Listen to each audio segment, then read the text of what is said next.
सिंडोल degree college रे भारत सरकार प्रमुख योजना उपरे कर्मशाला अनुष्ठित।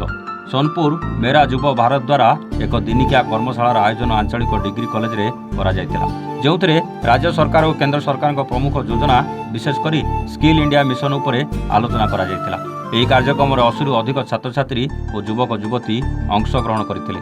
କାର୍ଯ୍ୟକ୍ରମରେ ସ୍ୱାଗତ ଅତିଥି ପରିଚୟ ଦେଇଥିଲେ ସ୍ୱେଚ୍ଛାସେବୀ ଧବଳେଶ୍ୱର ଭୁକ୍ତା।